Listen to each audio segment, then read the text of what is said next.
Kali ini kami mempersembahkan dengan tema Desa Kembang Mati.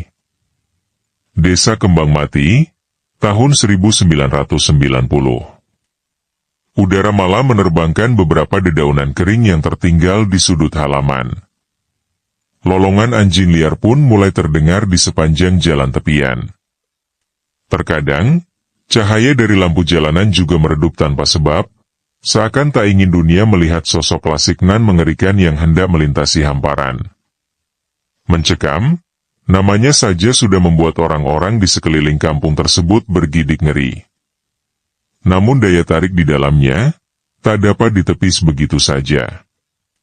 Entah mengapa, anak gadis yang tersisa di desa ini memiliki parasnan elok, serta tubuh molek yang menggiurkan. Rasanya, sangat sulit bagi orang-orang untuk menghindar dan menutup mata akan pesonanya. Bukan hanya kecantikan manusiawi, alamnya juga menawarkan beberapa pemandangan mengagumkan. Terutama air terjun dengan ketinggian kurang lebih 50 meter yang dikelilingi dengan pepohonan rindang nan memanjakan pandangan. Suasananya pun begitu sejuk, hingga membuat tanah ini begitu diminati oleh wisatawan. Pak, kapan ya kita bisa hidup tenang di desa ini, seperti dulu kala? Iya, saat nama kampung kita, Sekartaji, ratap seorang perempuan parubaya, sembari menyingkap tirai berwarna coklat tua untuk melihat suasana di luar kediamannya.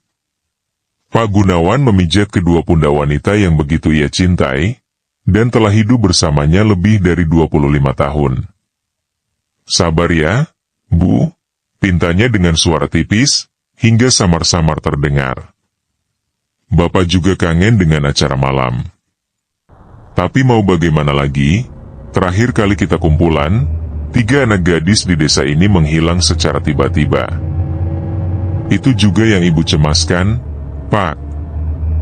Anak kita, Laras hampir menginjak usia dewasa. Ibu takut sekali. Isak tangis tiba-tiba muncul dari mulutnya. Ibu khawatir kalau nasib putri kita, sama seperti Mbak Kyudiah. Ayu Diah adalah anak perempuan pertama dari pasangan Gunawan dan Fitria. Mereka termasuk orang-orang berpengaruh di kampung ini. Sebab, kakek dari gadis itu adalah orang yang sangat berjasa untuk desa. Tak tanggung-tanggung, beliau rela menghabiskan lebih dari separuh hartanya untuk membangun tempat tersebut, agar memiliki penerangan yang cukup. Datuk Ahmad Jailani, namanya pun dikenang sampai keluar kampung ini. Asalnya, beliau juga telah mengorbankan nyawa demi menghancurkan kutukan seorang dukun sakti mandraguna, bernama Bergo Kusumo. Ia, dengan darahnya sendiri, almarhum Datuk mengunci dan membinasakan ilmu hitam yang telah tertanam di desa tersebut sejak puluhan tahun lalu. Pak, Bu, panggil Laras sambil berlari kecil. Aku ini, gumamnya malu-malu, bersama kepala yang tertunduk. Dengan cepat, Bu Fitria menyeka bulir-bulir air mata yang sempat keluar begitu saja, tatkala mengenang putri pertamanya. Ada apa ini? Kok wajahnya sampai merah gitu? Tanyanya penuh perhatian, bersama suara lembut nan membuai. Bu, begini, kata Laras, tanpa sulit mengutarakan apa yang terjadi pada dirinya saat ini.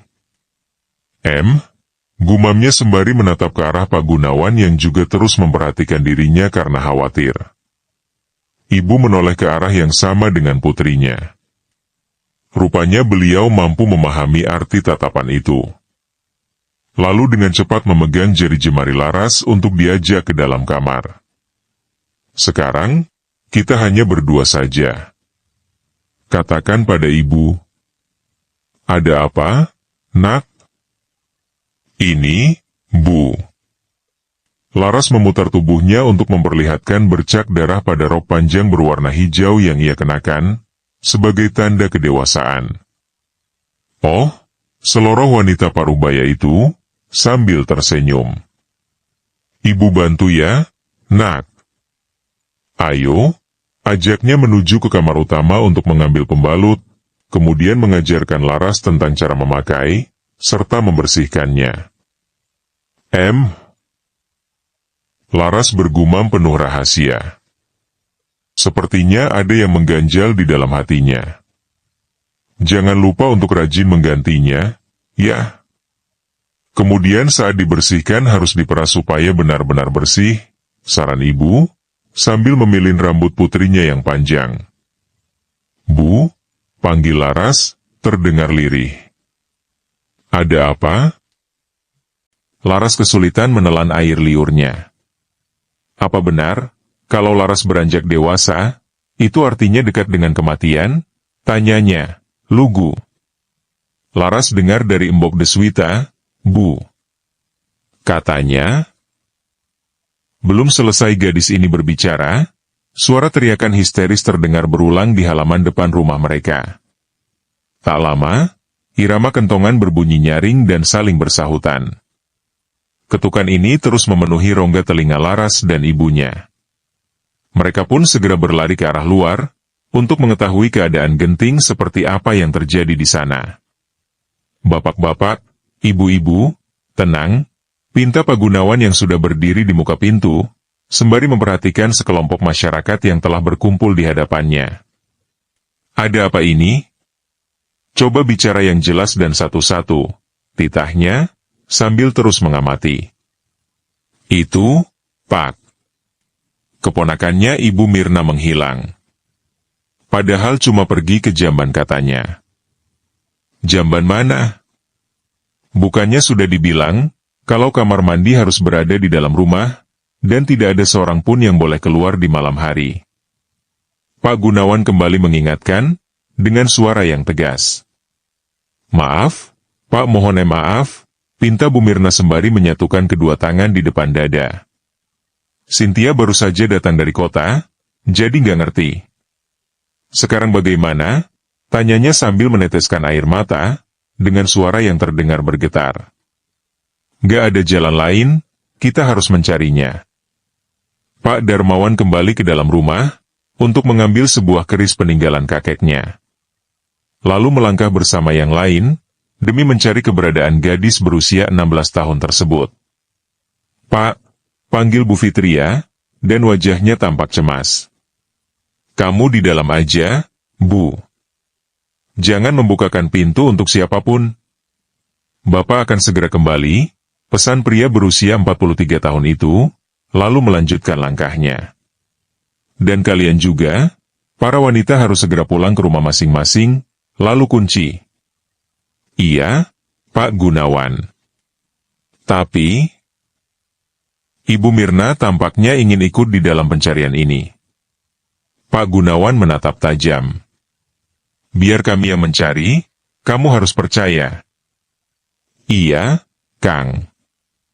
Baiklah. Bu Mirna menuruti keinginan Pak Gunawan, tanpa banyak perlawanan. Bu, tutur Laras, penuh ketakutan. Apa setan itu kembali lagi, Bu? Seusai kalimat itu muncul, angin pun terasa membius keheningan, hingga membuat dua perempuan ini hampir mati ketakutan. Merasa ada yang datang, dan ingin merenggut putrinya, ibu menarik tangan Laras agar segera masuk ke dalam rumah, lalu mengunci pintunya.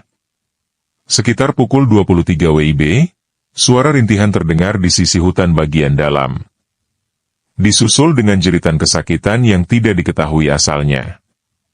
Tetapi salah seorang warga menerka bahwa tempat itu berasal dari sekitaran air terjun Manangsang.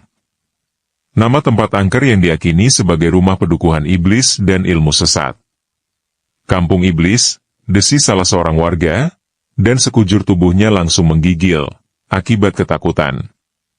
Tapi, tempat itu kan sudah lama kosong. Mana mungkin dari sana asalnya, kata penduduk lain, sambil mengusap kedua lengannya secara bergantian, dan memperhatikan lingkungan nan kelam. Kalau memang ini ada hubungannya dengan iblis, bisa jadi, timpal Pak Gunawan, sembari memutar arah obor untuk menerangi jalan. Semak belukar mengacaukan pandangan. Gulita pun menambahkan kepekatannya. Namun hati pria yang memimpin kelompok ini masih kuat tertuju pada lokasi mistis dan terkenal angker tersebut. Tanpa ragu, beliau melanjutkan perjalanan meskipun merasakan banyak gangguan gaib dan mengacaukan konsentrasinya. Setelah menempuh perjalanan cukup jauh, Pak Gunawan dan kelompoknya tiba di sisi hutan rindang yang telah terbebas dari belukar. Suasana ini cukup menenangkan bagi semua orang, walaupun bukan berarti mereka akan terbebas dari mara bahaya. Tolong! Suara misterius terdengar dari sisi kiri, dan serasa mencabik-cabik hati. Lirih, bahkan lebih seperti tengah terkena irisan benda tajam dan menyiksa, di sepanjang tarikan napas sosok asing tersebut. Di sana, tunjuk salah satu pria dewasa, ke arah sumber suara. Tapi itu bukan suaranya, sahut pamannya Cynthia, meyakinkan semua orang. Jangan terpengaruh, kata Pak Gunawan yang memiliki kepekaan lebih dalam daripada laki-laki dewasa lainnya. Terus melangkah bersamaku. Apa mungkin ini ulah? Pak Kumar, pamannya Cynthia mulai menerka. SSSTT, jangan ngada-ngada kamu. Dia kan sudah binasa. Salah satu tokoh masyarakat lainnya, menimpali. Pria ini bernama Mardi dan dia sangat ingin menjadi penguasa di desa Kembang Mati. Namun sayangnya, penduduk lebih memilih Pak Gunawan karena mengingat jasa keluarga besarnya. Selain itu, beliau juga termasuk orang yang tanggap dan sangat berwibawa. Tapi, tiba-tiba aku juga mulai berpikir kalau semua ini bisa saja memang ulahnya. Tukas Mardi, kian membakar letupan darah yang telah mendidih pada batang tubuh seluruh pria dewasa termasuk pemuda yang mengikuti perjalanan Pak Gunawan di dalam pencarian ini. Pak Gunawan membentak, kesabarannya telah berkurang. Kalian mau ikut, atau pulang seperti pengecut? Tanyanya dengan nada suara yang terdengar paling kuat, dibandingkan ritme protes dari mulut pria lainnya. Bagaimana kalau ini terjadi pada anak ataupun keluarga kalian? Aku tidak akan membantu. Semua orang terdiam, mereka saling pandang dan akhirnya menuruti arahan dari Pak Gunawan untuk menerobos malam, serta hutan secara bersamaan. Setelah menyisir jalanan sekitar 40 menit dengan waspada, semuanya dapat mendengar suara air terjun yang deras dan saling menyahut. Situasi menjadi sangat tidak enak, dan hampir dari semua orang merasa kedinginan. SHHH merinding, gumam salah satu pemuda yang berada di tengah-tengah kelompok pencarian, hingga suaranya terdengar di telinga semua orang. Aaak, pekikan penuh kesakitan, kembali terdengar memenuhi rongga telinga mereka semua orang. Kali ini, suaranya cukup dekat. Ayo cepat, ajak Pak Gunawan yang langsung berlari ke arah air terjun tersebut. Tiba-tiba, sebuah tubuh muda terjatuh dari atas pepohonan rindang, dan tergeletak di atas rumput basah. Diduga, gadis itu adalah orang yang mereka cari sejak tadi, mengingat dari model busana yang dikenakan, khas gadis perkotaan. Balik badannya, lihat wajahnya. Benar gak itu? Tanya salah satu warga, sambil mengatur napas yang sudah terengah-engah. Entah kepada siapa ia memerintah, sebab dirinya bukanlah pemimpin di dalam kelompok ini. Pak Gunawan mengalah, mengambil posisi jongkok, dan melakukannya dengan sopan. Ketika matanya melihat bentuk mayat tersebut, air mata langsung menggenang. Yang sangat mengejutkan lagi adalah pola serangan kematian pada gadis ini, persis sama dengan kejadian 5 bulan yang lalu, di mana dadanya berlubang, dan jantungnya menghilang. Astaga, timpal yang lainnya sambil mengalihkan pandangan karena merasa jijik, sekaligus ngeri. Kenapa bisa terjadi lagi? Bukannya semua sudah selesai? Tanya Pak Mardi sambil membuang wajahnya. Berarti benar apa yang kakekku katakan sebelumnya, bahwa yang dilakukan Abah Jailani, hanya akan membangkitkan kemarahan iblis penguasa, dan membuatnya mengambil seluruh anak gadis yang masih tersisa di kampung ini. Kamu harus bertanggung jawab, Gunawan, cercanya sambil terus menunjuk wajah laki-laki yang masih berada pada posisi duduk, dan memegang tangan gadis malang tersebut. Suara bisik-bisik nan riuh terdengar saling bersahutan. Tampaknya orang-orang mulai memecah barisan, sesuai dengan pendapat yang dianut. Sebagian besar, mereka berpihak pada ucapan Pak Mardi karena melihat kenyataan di depan mata. Tetapi masih ada juga orang-orang tertentu dan percaya bahwa semua yang terjadi tak ada hubungannya dengan iblis penguasa. Ya Tuhan! Cynthia, rata Pak Kumar, dengan suara yang bergetar. Bagaimana ini? Kenapa jadi begini? Sesalnya. Kita sudah berusaha melakukan yang terbaik. Tapi, pantangan tetap saja pantangan, dan larangan akan terus menjadi larangan, kata Pak Gunawan, demi menyabar dan menenangkan semua orang. Sebaiknya kita bawa Cynthia dari sini dan mengurus jenazahnya secara layak. Pak Syamsul, tolong segera telepon polisi untuk mengetahui kebenarannya. Saran Pak Gunawan agar semua orang tidak gegabah dalam mengambil kesimpulan. Saya sudah menghubungi polisi sejak tadi, Pak Gan. Tapi sepertinya, kalau berurusan sama desa ini, mereka menjadi takut. Itu sebabnya, belum ada juga bantuan yang datang. Hah? Keluhan berat terdengar keluar dari mulut Pak Gunawan yang sudah terasa dingin. Ayo kita bawa Cynthia dari sini, ajaknya, dan beberapa orang yang masih berpihak kepadanya, langsung turun tangan untuk membantu. Sekitar pukul 1 WIB, semua pria dewasa telah kembali ke perkampungan. Saat itu, para wanita berkumpul di bangunan bekas pos kamling yang berada di pintu masuk. Suasana kembali riuh, dengan suara tangisan nan memecah keheningan malam. Salah seorang warga yang tinggal langsung melaporkan bahwa anak gadis mereka juga telah hilang tanpa jejak. Kebetulan ayah dari perempuan tersebut berada di dalam barisan. Ia yang mendengar pendapat Pak Mahdi sebelumnya, langsung saja menyalahkan Pak Gunawan atas insiden mengerikan ini. Pokoknya Bapak harus bertanggung jawab, tukas laki-laki yang baru saja kehilangan anak gadisnya itu. Ini merupakan kehilangan ketiga baginya, sehingga ia tak sanggup lagi menahan diri dan air mata. Keturunan terkutuk, hinanya dengan bibir yang menipis dan tajam.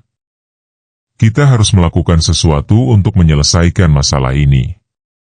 Jangan ditunda-tunda lagi, pokoknya malam ini juga. Pekik Pak Mahdi yang langsung mengambil alih kelompok dan memanfaatkan situasi untuk merebut kekuasaan dari tangan Pak Gunawan. Sabar, tenang, kata beberapa orang yang masih membela Pak Gunawan karena yakin bahwa beliau sama sekali tidak bersalah dalam kasus ini. Bunuh saja dia, atau jadikan laras tumbal untuk Bergo Kusumo supaya kampung kita terbebas dari malapetaka. Dengan cara seperti ini, anak gadis dapat hidup, layaknya para pemuda, pekik Pak Mahdi, dengan wajah beringas. Kita hanya perlu melakukan kesepakatan dan semua akan selesai. Tidak. Itu bukan jalan keluar, ujar Pak Gunawan sambil berdiri, tak gentar. Bergo itu bukan manusia. Apa kalian lupa dengan apa yang sudah dia lakukan? Mana ada manusia yang meminum darah untuk menghilangkan dahaga? Tak ada manusia yang semakin awet muda dengan menghisap madu dari perawan, lalu memangsa jantungnya. Ujarnya sembari membuka kedua mata lebar-lebar dan kembali meyakinkan hati semua orang. Banyak bacot, kata Pak Mardi, sambil melayangkan tinjunya. Pak Gunawan terjatuh, pertarungan tak seimbang pun terjadi. Meskipun beliau memegang keris, tetapi sama sekali tak ada niat untuk menggunakannya. Beliau benar-benar tak ingin menyakiti siapapun. Namun sayangnya hati orang-orang tersebut sudah dipengaruhi oleh ucapan penuh kebencian dari Pak Mardi. Setelah wajah Pak Gunawan bonyok, dan darah berserakan bagai peluh, Pak Mardi dan yang lainnya langsung bergerak cepat untuk mengambil laras dengan niat menjadikannya sesembahan.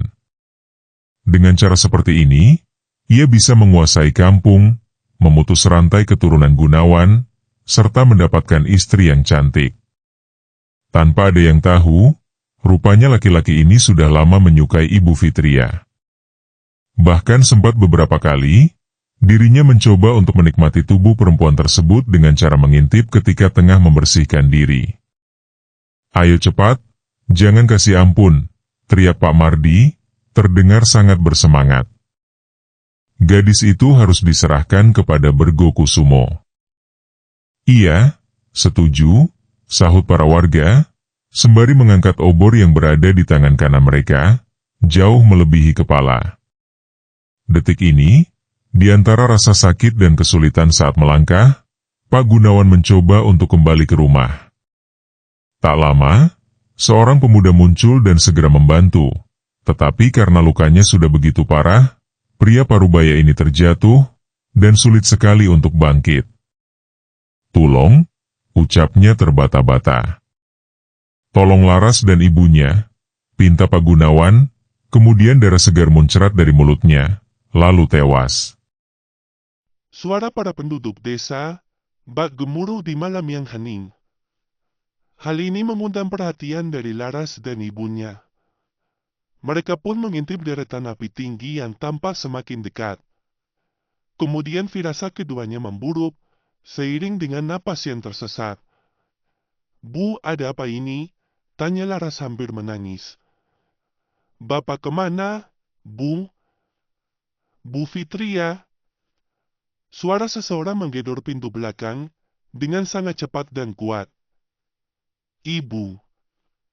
Bu Fitria menarik tangan putrinya ke arah pintu belakang. Kemudian menyingkap kain gorden untuk memastikan siapa yang datang. "Amir," gumamnya sambil menatap heran. Kaca nako pun dibuka lebih lebar agar mereka bisa saling berkomunikasi dengan jelas. "Buka pintunya, Bu. Ayo kita pergi dari sini," ucap tukang kebun yang telah bekerja di keluarga Pak Gunawan sekitar 5 tahun lamanya.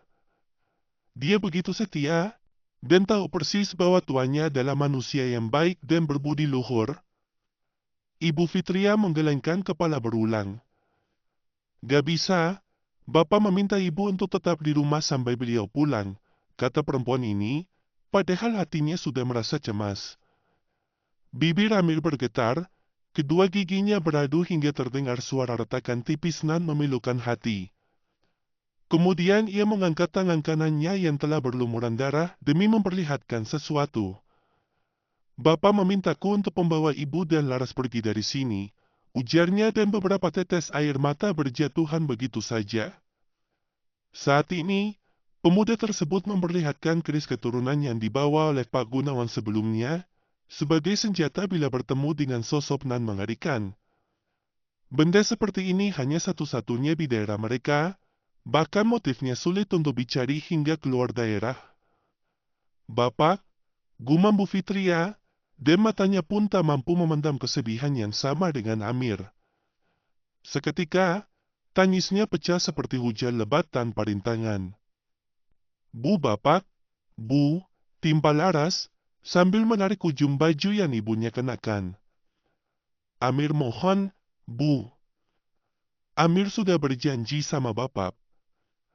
"Baiklah, kalau memang Bapak yang meminta," kata Bu Fitria, sambil menarik napas dalam-dalam agar lebih tenang. Bukan tanpa sebab, beliau memahami tentang keinginan suami tercinta, yaitu menyelamatkan Laras dari angkara murka. Dengan sigap, perempuan berusia 40 tahun ini membuka pintu belakang. Tak lupa, ia juga menarik sebuah pisau dapur untuk bertahan. Baginya, keselamatan Laras adalah hal yang paling utama. Apapun akan dikorbankan demi menjaga amanat dari suaminya. Bu Fitria menyeka air mata. "Ayo, Nak. Gak usah nangis." Perempuan parubaya ini menggenggam erat putrinya dengan menjalin jari-jari tangannya pada jemari sang putri. Lalu ketiganya berlari ke arah yang berbeda dengan kepuman para warga yang sudah dicuci otaknya oleh laki-laki licik nan biadab, Mardi. Setelah cukup jauh meninggalkan kediamannya, Ibu Fitria mulai merasa lelah. Kakinya melamban, dan napasnya terengah-engah. Pada saat yang bersamaan, Para penduduk juga sudah mengejar mereka karena menyadari bahwa tak ada siapapun di rumah paling mewah di kampung tersebut. Mendengar suara ribut-ribut dan kumpulan api dari batangan obor di belakang mereka, Amir menguatkan Ibu Fitria agar terus memacu langkah. Laras pun tak ingin pergi tanpa ibunya, hingga membuat suasana menjadi penuh haru dan sulit untuk dikendalikan. Amir mohon, Bu Fitria sudah seperti ibu bagiku, ucap pemuda yang sangat pandai melantunkan ayat-ayat suci Al-Quran tersebut. Ibu harus berjuang, sampai tidak mampu lagi. Iya. Kamu benar, Nak. Ayo kita pergi, sahut Bu Fitria dan semangatnya kembali berkobar. Kalian ke sana, dan kelompok lainnya ke arah sini. Perintah Mardi demi bisa menepung Laras dan ibunya.